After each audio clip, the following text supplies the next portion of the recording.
bagaimana saya mencoba untuk menerapkan skill literasi digital dalam rangka TIFED sebagai landasan pemahaman tentang literasi digital. Video ini saya buat berdasarkan pengalaman proses pembelajaran di kelas sehari-hari di SMK Negeri 1 Sintang. Sebagai informasi, TIFED ini merupakan alternatif yang dapat dijadikan acuan bagi praktisi pendidikan untuk mengembangkan model pembelajaran baru. Dalam kegiatan pembelajaran di kelas, seperti biasanya, tahap kegiatan awal saya mempersilakan peserta didik untuk berdoa, mengisi absensi, kegiatan apersepsi, dan menyampaikan tujuan pembelajaran.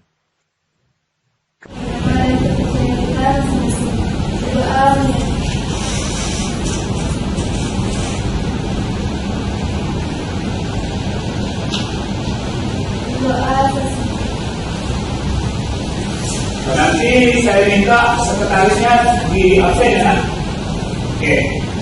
Baiklah anak-anak, pada pertemuan kita kali ini adalah melanjutkan pertemuan kita sebelumnya, di mana kita akan langsung mengaplikasikan AutoCAD dan SketchUp ini ke dalam bentuk gambar bangunan gedung sederhana. Nah, untuk kali ini semuanya kita menggambar dengan rumah tipe 36 ya. Kemudian nanti saya akan lihat apakah kalian akan mampu menggambar lebih dari itu, dan kita sesuaikan saja. Nanti saya bagi kelompok, silakan kamu memilih untuk menggambar apa saja, tentunya dengan bimbingan saya. Baiklah anak-anak, tujuan pembelajaran ini adalah bagaimana kamu dapat menerapkan gambar bangunan gedung baik 2 dimensi atau 3 dimensi, baik eksterior maupun interior menggunakan perangkat lunak. Nah, alur tujuan pembelajarannya nanti kamu menguasai dulu aplikasinya. Setelah kamu menguasai aplikasinya, kamu juga harus paham mengenai struktur, kemudian arsitektur bangunan gedung, sehingga nanti kamu bisa menerapkannya di aplikasi ini. Kemudian memasuki kegiatan inti dalam pembelajaran, saya melakukan penjelasan langsung dengan menggunakan aplikasi dalam menggambar yang ditayangkan dengan InFocus, dan peserta didik mengamati apa yang saya sampaikan. Sambil menjelaskan, saya merekam menggunakan software perekam layar materi yang sedang saya sampaikan.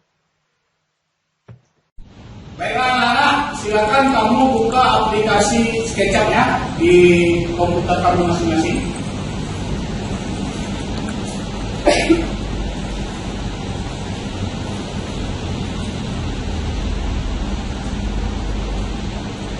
Ya.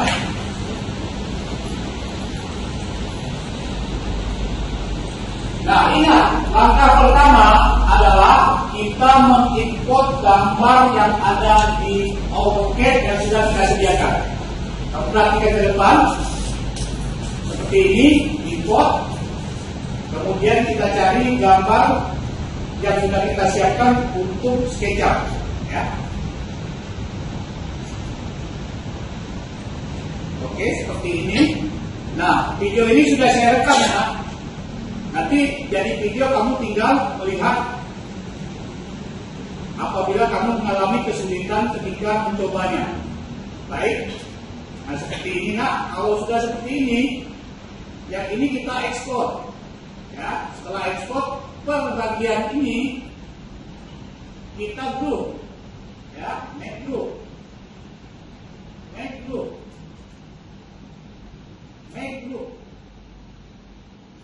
make group, kemudian ini juga make group. Nah, setelah itu, ya, ini. Setelah selesai pada tahapan yang sudah saya anggap untuk dapat ditiru peserta didik, saya memberhentikan penjelasan saya dan memproduksi tayangan tadi dalam bentuk video untuk saya bagikan melalui pesan singkat menggunakan WhatsApp. Baiklah anak-anak, video tadi sudah saya rekam, kemudian nanti saya kirim dia WA-nya ya. Silakan kamu gunakan HP kamu atau gadget lainnya, silakan. Sudah saya kirim ke WA kamu lah. Kamu coba untuk menggambar yang seperti saya contohkan tadi, setidak-tidaknya sama selesainya seperti yang sudah saya kerjakan tadi. Silakan. Langkah selanjutnya, saya meminta peserta didik untuk meniru materi yang sudah saya sampaikan tadi di PC mereka masing-masing. Dan ketika mereka menemui kesulitan, mereka dapat melihat kembali tayangan video yang sudah saya bagikan melalui pesan singkat di handphone mereka. Apabila ada peserta didik yang sudah selesai lebih cepat, maka saya meminta mereka untuk membantu temannya yang belum selesai. Nah, disinilah peran tutor teman sebaya saya lakukan.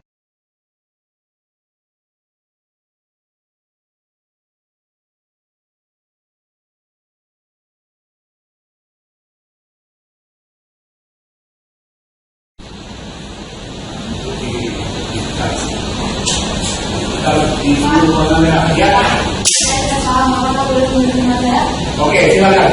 Siapa yang mau paham? Ini nanti dibantu temannya. Nah ini, coba kamu bantu saya ya. Jadi juga sudah. Ya, silakan dibantu temannya. Ini siap dulu. Langkah terakhir adalah jika peserta didik sudah dapat menirukan dan melakukan penggambaran, maka peserta didik dapat menyimpan pekerjaan mereka. Kegiatan ini dilakukan beberapa kali untuk setiap bagian dalam video ini sesuai dengan tahapan pekerjaan-pekerjaan di bangunan gedung sederhana. Misalkan membuat dinding, kemudian melanjutkan dengan membuat atap, lantai, kusen, dan bagian bangunan lainnya. Akhir dari kegiatan belajar dengan model ini adalah peserta didik dapat membuat sebuah proyek baik 2 dimensi maupun 3 dimensi sebagai hasil dari pembelajaran mata pelajaran menggambar bangunan gedung 2D dan 3D di SMK Negeri 1 Sintang. Pembelajaran kita untuk hari ini cukup sampai di sini. Ya, saya kira memang kamu sudah dapat menggambar sebuah model dengan pohon rumah sebagai atribut eksteriornya, sehingga nanti kamu minggu depan kita lanjut dengan proses merender. Kegiatan belajar atas ini sangat cocok dan disarankan untuk digunakan pada pembelajaran yang mengenalkan atau mengaplikasikan software tertentu. Demikianlah metode pembelajaran yang saya namakan atas ini: amati, tiru, lakukan, dan simpan. Semoga dapat bermanfaat untuk guru-guru di seluruh Indonesia. Satu adalah Amelia. Kemudian yang posisi kedua adalah Kayla. Ya. Posisi ketiga adalah Deslariana. Ketika orang pemenang akan mati. Kayla, Desa, dan Amelia. Ini nak. Ya, boleh tepuk tangan dulu. Untuk pelajaran kita ke depannya, kita juga akan selalu mengadakan kuis. Jadi persiapkan diri kamu untuk sering-sering mengikuti kuis dan banyak-banyak latihan. Oke? Silakan kembali ke depan. Tepuk tangan dulu. Oke.